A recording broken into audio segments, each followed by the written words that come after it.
बचत गटचं चेक वितरण होत आहे. कर्ज चेक वितरण ओम साई बचत गट सिंगवे. एक बचत गट खाली आला की मग दुसऱ्या बचत गटाने वरती जायचंय. कृपया सर्वांनी सहकार्य करा. आमच्या कल्पनाताई आहेत, त्यांच्या बचत गटाला पण चेक देतोय, पण त्यांनी मला आत्ताच सांगितलं की किती डोल मंजूर केले. 35 डोल त्यांनी मंजूर केले, म्हणून त्यांचा सत्कार मी घेतोय. जोरदार टाळ्या वाजवायच्या त्यांच्यासाठी. अपूर्ण नमके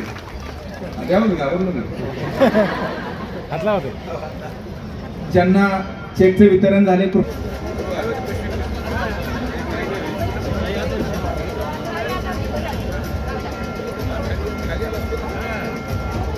ओम शांती स्वयं. बोलण्यासारखं भरपूर काही आहे. आमच्यावर झालेले आरोप, आमच्यावर झालेलं प्रत्येक आरोपाला मी 2 महिन्यानंतर उत्तर दिले. मला लोकसभेची व्यस्तता आहे. तुमच्या सगळ्यांच्या आशीर्वादामुळे 37 वर्षामध्ये खासदार झालो, काम करू शकलो. तुम्हीच तुमच्या आशीर्वादाने तुमच्यापासून मला लांब लोटलं. मी तिकडे गेलो आणि तिकडे गेल्यानंतर आज मला बऱ्याच महिन्यांनंतर तुमच्यामध्ये यायची वेळ मिळाला. तर आता 2 महिने माझे होऊ द्या, मग मी कायमचा इकडे येऊन जाईल, काळजी करू नका. तुमच्या सेवेसाठी तिकडे लोकांना पण आपल्याला न्याय द्यायचा आहे. तिकडचे लोक पण प्रेम करतात, त्यांना पण न्याय द्यायचा आहे, आणि इकडचे लोक प्रेम करतात, यांना पण न्याय द्यायचा. आणि त्यामुळे तिकडे पण तितकंच काम करतोय, इकडे पण तितकंच काम करतोय. आणि हे काम करत असताना आपण महिलांना सक्षम करण्याचा निर्णय घेऊन आज या ठिकाणी पुढे जात आहोत. आरोप प्रत्यारोप प्रत्येक लोक करतात. कोणी भ्रष्टाचाराचा आरोप करतं, कोणी विकास कामाचा आरोप करतं. आणि म्हणून मला आपल्याला विनंती करायची आहे. आज मुकुंदाना मी सदाफळ मी सत्कार का नाही घेतला, याचं कारण तुम्हाला मी सांगतो. यापुढं आपल्याला प्रत्येक आरोपाला काय उत्तर द्यायचं, हे मी तुम्हाला कसं द्यायचं हे सांगतो. यापुढं मी आल्यानंतर मी नामदार साहेबांचं सांगू शकत नाही, पण यापुढे त्याच कार्यकर्त्याच्या हस्ते मी स्वीकार सत्कार घेईल ज्यांनी किमान 10 डोल तरी केले असतील. आपल्याला अशा कार्यकर्त्यांची आवश्यकता आहे. मला हार तुरे जेसीबी ढोल ताशा पटाके अजिबात नको. कार्यकर्त्यांकडून ही अपेक्षा आहे की आपल्याला झालेल्या प्रत्येक आरोपाचं उत्तर, जर आपल्यावर 10 आरोप झाले तर आपल्या गावात प्रत्येक कार्यकर्त्यांनी 10 डोल मंजूर करून आणायचे, त्याला ते उत्तर राहणार आहे. आजही आपल्या मतदारसंघामध्ये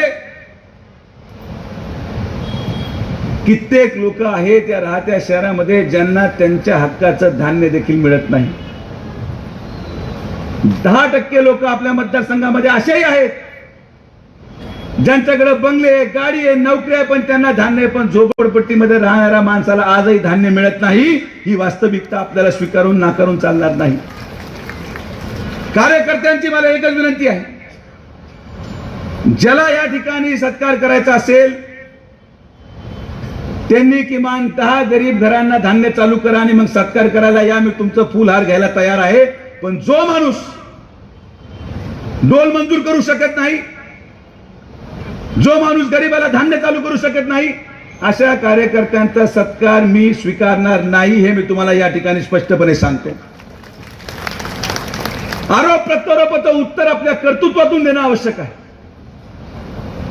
आरोप प्रत्यारोपाचं उत्तर कोणाला खाली दाखवून नाही. आपल्याला राजकारण नवीन आहे का मोठे साहेब? आपल्याकडे लोकांनी आपल्यावर आरोप पहिल्यांदा केलेत का? एखादा व्यक्ती जर आपण आपल्याबद्दल वाईट बोलत असेल तर त्याला खाली दाखवून, त्या व्यक्तीचा अपमान करून, त्या व्यक्तीला नीचा दाखवून तुम्ही आमच्या दरबारामध्ये, आमच्या पुस्तकामध्ये कुठलाही पुरस्कार मिळवत नाही. लोकतांत्रिक प्रक्रियेमध्ये विरोधक आपलं काम करतो.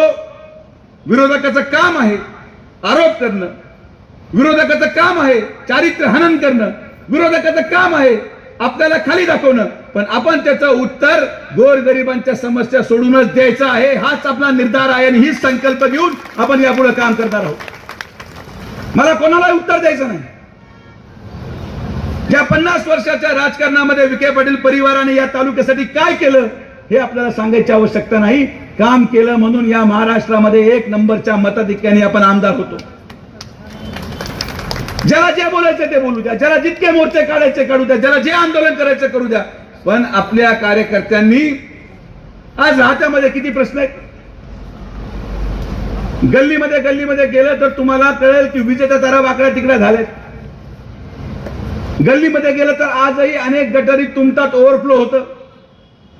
सच्चा कार्यकर्ता तो नाही जो या व्यासपीठावर इथं येऊन सत्कार करेल. सच्चा कार्यकर्ता तो नाही जो या ठिकाणी एखाद्या विरोधकाला शिव्या देईल. सच्चा कार्यकर्ता तो नाही जो विखे पाटलांना दिलेल्या शिव्यांचा निषेध करत कोणाचा अपमान करेल. सच्चा कार्यकर्ता तो आहे जो एका गल्लीमध्ये जाऊन तुंबलेली गटार त्या ठिकाणी मोकळी करून त्या नागरिकाला त्या ठिकाणी न्याय देईल. तो कार्यकर्ता सच्चा आहे.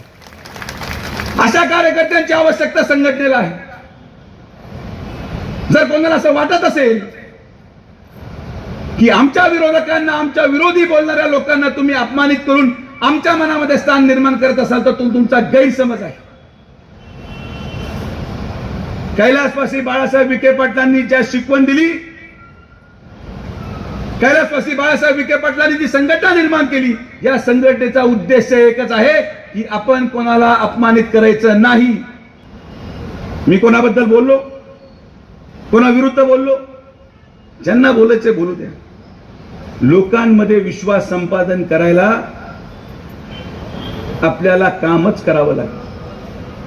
आपण लोकांमध्ये एवढे वर्ष टिकलो ते आदरणीय प्रधानमंत्री नरेंद्र मोदींच्या नेतृत्वाखाली लोकांच्या माध्यमातून, सर्वसामान्यांच्या माध्यमातून आपण या ठिकाणी जनतेचं काम करून जनतेचा विश्वास कमवला आणि म्हणून आपण 7 वेळेस सलग आमदार झालो. याच्या मागे कारण जनतेचा विश्वास आहे, कोणाला अपमानित करून नाही. एबीपी माझा, उघडा डोळे बघा नीट.